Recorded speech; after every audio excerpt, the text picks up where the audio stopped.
যখন আগুনের তাপ দেয় তখন কি হয়? দেখে সোনাটা গলে যায়।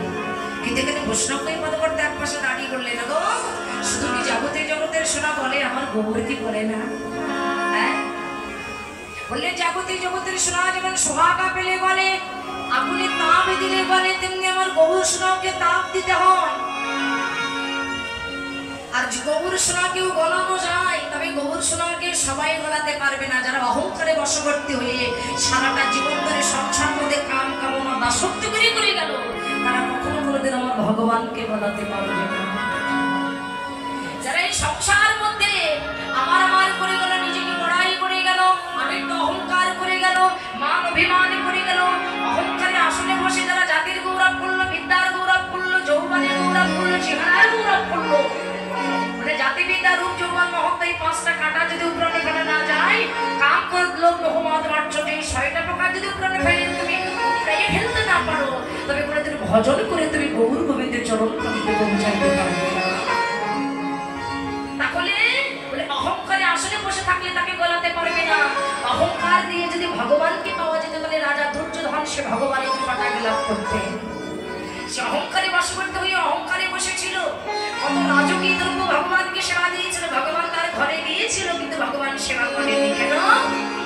ভক্তের দ্রব্য প্রভু কারিয়া কারিয়া খায়, ভক্তের দ্রব্য কোনে প্রভু ফিরিয়া নাই যায়। বললেন এই জগতে যদি কোনো ভক্ত সে যতই বড় লোক হোক না কেন, যদি দই সন্দেশ আঙ্গুর আপেল আমার সামনে দিয়ে যদি আমাকে ডাকে, যদি ভক্তির লেশ না থাকে, ভগবান বললেন আমি জীবনেও তা কখনো কোনোদিন গ্রহণ করি না। কিন্তু যে পথের ভিখারি যারা আমার দেওয়ার মতো কোনো সামর্থ্য নাই, একেবারে ভক্তি দিয়ে প্রেম দিয়ে হৃদয় কপাটে দরজাটা খুলে দিয়ে যদি সেই ভক্ত একবার আমাকে ডাকতে পারে, কারণ ভক্তি মৃতমৃত কোনো করি, ভক্তিকে মন্থন করলে ভগবানকে পাওয়া যায়। তাহলে বাবা জাগতিক জগতের সোনা যেমন বলে যায় সোহাগা পেলে, তেমনি আমার গৌর সোনা বলে যায় ভক্তির নয়ন জলে সোনা। যদি কোনো ভক্ত তাকে ভক্তি দিয়ে প্রেম দিয়ে ডাকতে পারে, ভগবান বললেন শুধু এ জন্মে নয়, প্রত্যেকটা জন্মহান জন্মান্তরের মধ্যে আমি যে সেই ভক্তের কাছে বিক্রি হয়ে যাই। মাগো, তাকে যে ডাকার মতো ডাকতে হবে, সেই ডাকটা আমাদের শিখতে হবে, জানতে হবে। তাকে যদি ডাকার মতো ডাকা যায়, পাথরের মূর্তি সেও কথা বলে, পচার মূর্তি সেও কথা বলে, যদি কেউ তাকে ডাকার মতো ডাকতে পারে। ডেকেছিল গোবিন্দ সরকারের ছেলে, যার নাম ছিল রঘুনন্দ। পাথরের গোপীনাথ তার সম্মুখে যে নারদ থানা নিয়ে এমন ভাবে গোপীনাথ গোপীনাথ বলে ডেকেছিলেন। গোপীনাথ ওই অচল মূর্তি ওই সচল হয়ে সিংহাসন থেকে নেমে এসে ভক্তের কণ্ঠটা ভগবানের জড়িয়ে ধরেছিলেন। তাকে পেতে গেলে আগে চাই বিশ্বাস আর ভক্তি। শাস্ত্রে বললেন বিশ্বাসী লীলাই বস্তু তর্কে বহুদূর। বিশ্বাস যদি না থাকে, ভক্তি যদি না থাকে, ভগবানের কৃপাটা কখনো কোনোদিন লাভ করা যাবে না। বাবা জ্ঞানী কর্মী জগধর্মী নয়, কৃষ্ণ বাসে প্রেম ভক্তি রস। ভক্তি দিয়ে যদি ভগবানকে ডাকা যায়, আত্মবিশ্বাস দ্বারা যদি ভগবানকে ডাকা যায়, ভগবানও কথা বলে। বাবা বৃন্দাবনে আপনারা বাকি বিহারী নাম শুনেছেন?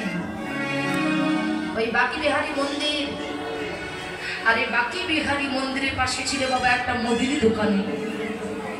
আর যে মুদির দোকানে ছিল, সে দই সন্দেশ আঙ্গুর আপেল অনেক কিছু বিক্রি করতেন, ছানা মাখন। তো হঠাৎ করে সেই মুদির ভিতরে ছিল অগাধ কৃষ্ণ প্রেম, ভক্তি, বিশ্বাস। বিশ্বাস ছিল তার ভিতরে, ভক্তি ছিল। সেই মুদি দোকানদার শুনেছে যে আমার বাকি বিহারী নাকি প্রত্যেক দিন তার ভোজ গোপিকা বলি পরিবেষ্টিত হয়ে এই বৃন্দাবনে নিকুঞ্জ কাননে গিয়ে তিনি নাকি কত লীলা করে।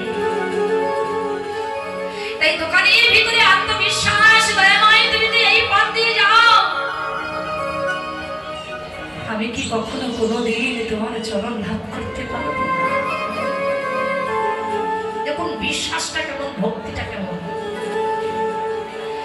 অনেক দোকানদার আছে রাত 10টার মধ্যে দোকান বন্ধ করে বাড়ি চলে যায়, আর এই দোকানদার প্রত্যেকদিন রাত দুটো তিনটে পর্যন্ত দোকানটা খুলে বসে থাকে কেন? যদি কোনোদিন এই পথ দিয়ে আমার বাকি বিহারি যায়, আমি যদি তার সান্নিধ্য কখনো কোনোদিন লাভ করতে পারি।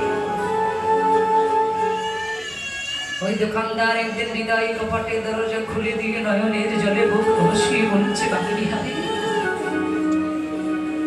শুনেছি তুমি নাকি ভক্তের ভগবান। শুনেছি কোন ভক্ত যদি হৃদয় কপাটে দরজা খুলে দিয়ে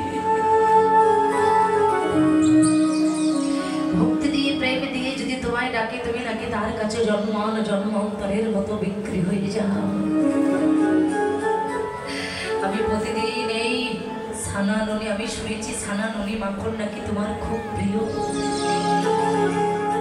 তাই আমি তো প্রতিদিন দোকানে খুলে বসে থাকি তোমাকে পাওয়ার জন্য। আমি কি কখনো কোনোদিন তোমার কৃপা